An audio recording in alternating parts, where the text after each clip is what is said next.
What's up YouTube, this is Bystander X79. I'm coming to you with today's deck profile video on Yosenju PSY-Frames. Guys, both of these decks mesh together so well. You can defend yourself, you can get aggressive, and it just has some seriously ridiculous plays in this deck. I can tell you right now, I've been test playing this deck against the meta. It just gives the meta a whole lot of problems with its defensive abilities of the hand traps of the side frames, added with the extra pressure that Yosenjus can add to the field. They are a link engine. There will be links we'll be discussing. It is just so amazing. Alright, without going through it, I'm going to just get right into this deck because this deck is insanely fun. Alright, first and foremost, going to cover the Yosenjus. I right now am running 3 copies of Yosenju Comma 1.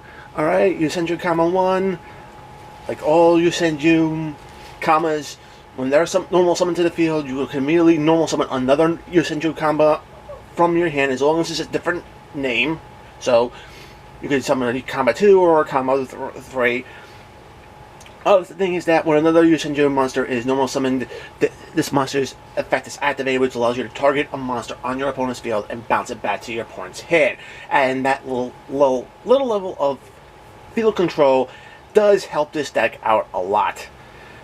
Cool thing about all Yosenju monsters is that during the end phase, they get bounced back to your hand, so you always are going to be ready. Now this might turn around and make you a little bit more vulnerable to things like Mind Crush. But, like I said, because your opponent knows what's going to be in your hand then, but Mind Crush just hits one name in your hand. So if you only have one copy of a particular card in your hand, you're only going to lose that one card, and there are other ways to get other monsters out. Alright, I run 2 copies of Yosenju Comma 2.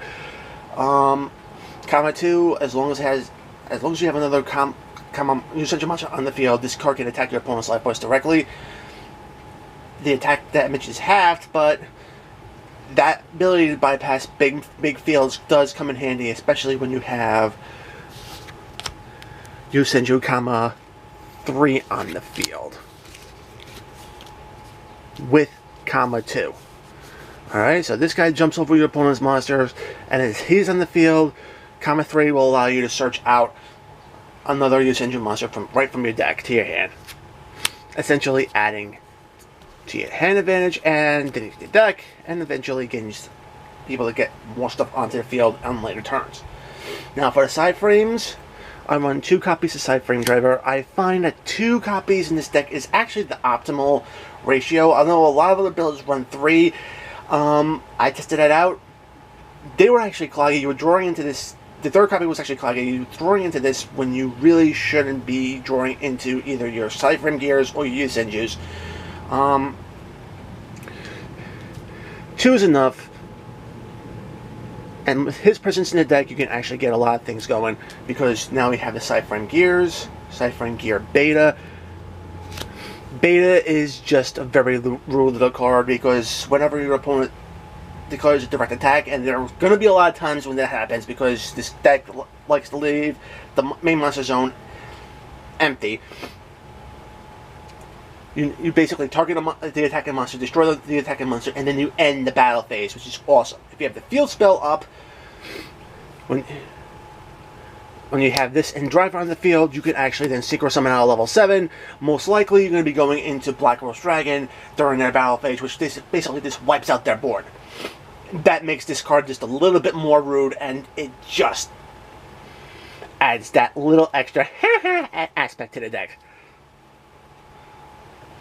Of course, I run 3 copies of PSY-Framegear Delta.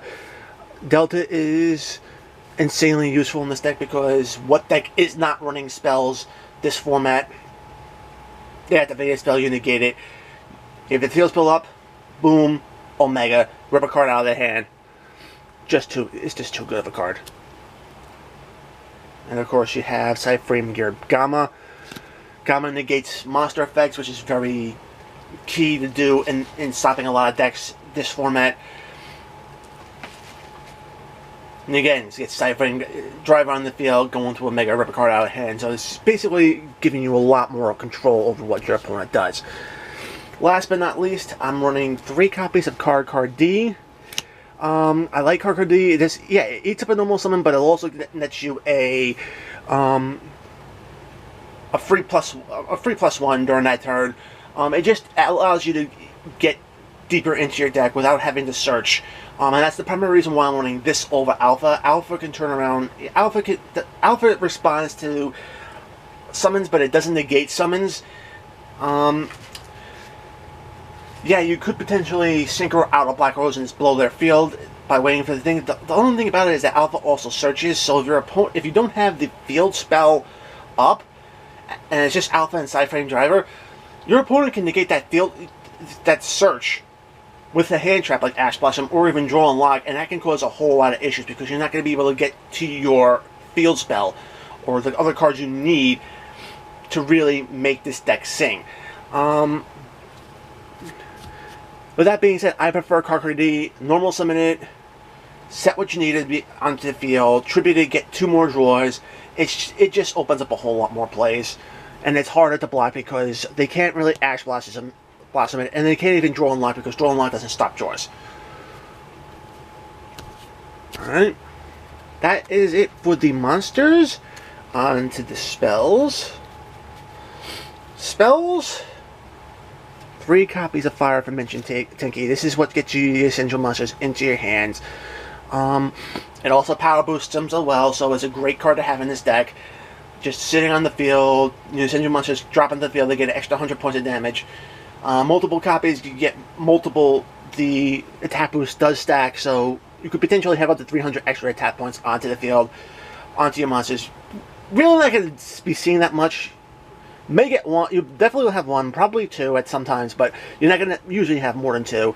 I like having 3 because you want to see this card to get you your Yosenjus and really get you your stuff. To add that pressure.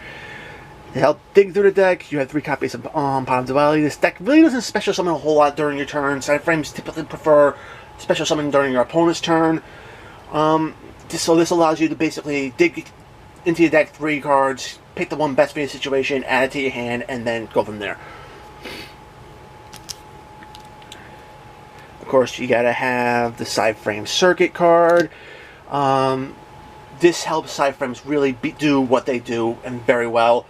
Summon the PSY-Framegears with the PSY-Frame driver. You can synchro summon after they're summoned immediately. You can also pitch other PSY-Frame monsters from your hands to power boost the PSY-Frame monsters you have on the field.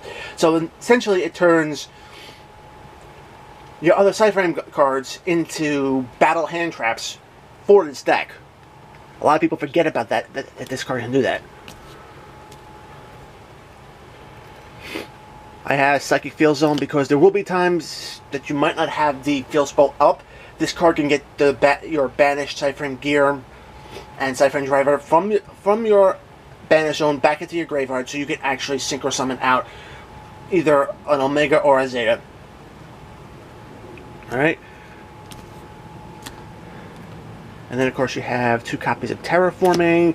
This is an extra card just to essentially search out your field spell because you want to see that card. Alright, on to the traps. To help deal with the blank field, you also running 3 copies of Dryland Mirror Force, which basically takes all the monsters that are in attack mode and sends them back right into the deck. And it can really slow your opponent down.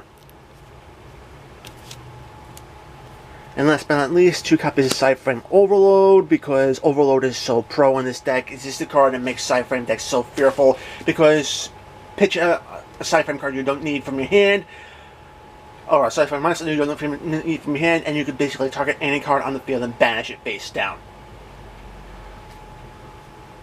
Cool thing about it is if ever it's destroyed in the graveyard, you can actually banish this card from the graveyard and get yourself another search. So typically I find myself searching for another field spell off of this card's destruction on my next turn. Alright, on to the extra deck. PSY-Frame decks, there's only really 6 synchros. You really need to learn to run 2 copies of PSY-Framelord Omega. Everybody knows what this card does. It bounces off the field and rips a card out of your opponent's hand. If you keep it on the field, you can get cards, recycle cards back from from the banish zone back into the graveyard. And if this card's ever into the graveyard, you can, yeah, it's in the graveyard, you can actually target this and another card and return it to your deck. So it does net a lot of pluses.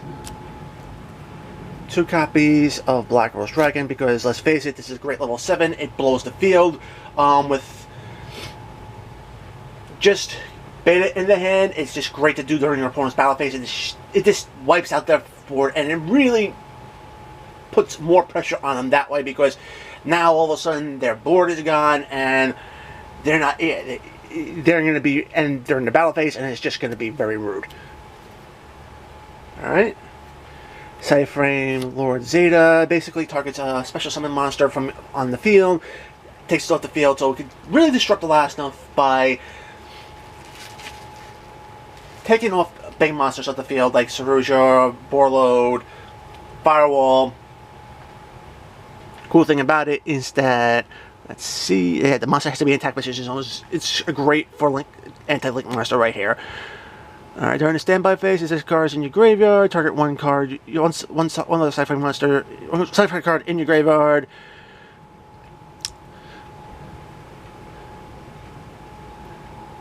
In your graveyard, and return that card to the extra deck. This card to the extra deck, and then the other one to your hand.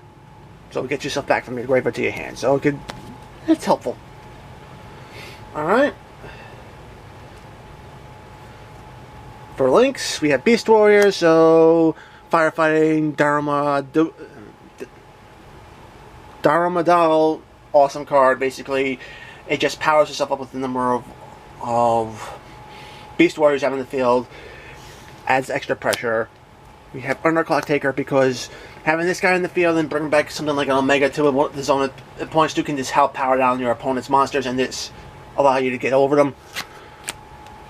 I do run 1/3, Topological Trisbana, awesome card. This basically wrecks back row and adds a little extra damage to your opponent. Borload, because, you know, it's Borload. Still a monster, you know, from your opponent, it can't be targeted. Saruja adds that extra special summon to the field. Can fix your hand if you can get 4 monsters with different names onto the field. Power boost anything it points to, so it's just an awesome card to have in this. Alright, and speaking of which, I do run some Xyz monsters here just to turn around and help things out. Castell puts something face down or bounces stuff off the field. Cowboy, burn for game, and of course I run the Utopia package because sometimes you want to swing big.